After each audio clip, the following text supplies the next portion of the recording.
The next one says rationalizing the denominator that has a square root in the denominator. So basically all you do to rationalize the denominator is you multiply by whatever's in the denominator so you can make a perfect square. So on these first ones, here I'm going to multiply both the top and the bottom by the square root of 11. That's going to make an equivalent fraction. So 5 times the square root of 11, we just write 5 square root of 11. We can't combine them because one's under the square root and one is not. On the bottom, however, when you take the square root of 11 times the square root of 11, you get the square root of? You multiplied. Yep, you multiply the 11 times the 11. The square root of 121. Now 121 should be a perfect square just like on those previous ones. When I had square root of 5 times square root of 5, we got the square root of 25. The square root of 11 times the square root of 11 gives us the square root of 121. And what's the square root of 121?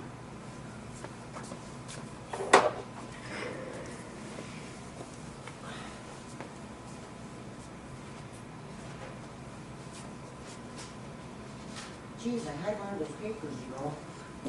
Grab your calculator. Okay. Just use the square root key on that. 121 square. Oh, I don't use the caret key, right? Nope, you use the square root symbol. Equals, mine's an error. 11? 11. Right. Because we had to take 11 times 11. So now we have 5 square root of 11 over 11. Now the only way we could simplify it is the front numbers you could reduce. You can't reduce something with a square root and something without a square root. So we can't reduce this one. We're done. This is just going to be my answer then. So the whole thing here is we multiplied by the same thing as the denominator, which made it a perfect square and gave us that number, right? So on the second one, 2 over the square root of 3, what are we going to multiply by? 3. The square root of 3. So square root of 3 times the top and the square root of 3 times the bottom. So on the top we're going to get? Square root of 6. Nope. 2. 2 Square root of 3. square root of 3. If this 2 was also under a square root, then we'd get the square root of 6 because we could multiply them.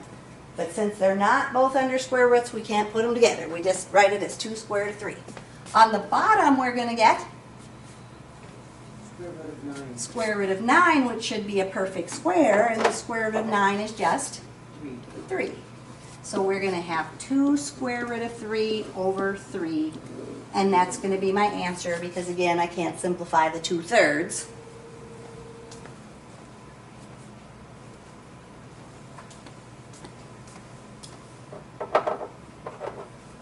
So on number 6, if I want to rationalize my denominator, the first thing I'm going to do is Times by the square root of 3. times by the square root of 3 again. So we're going to get 6 square root of 3 over square root of 9. And the square root of 9 is 3. 3. So we have 6 square root of 3 over 3. Now this one we can simplify because we can reduce the 6 and the 3, right? Yep. So 3 goes into here once and into here 2 times. I just get 2 square root of 3 because I don't need to put it over the 1 on the bottom.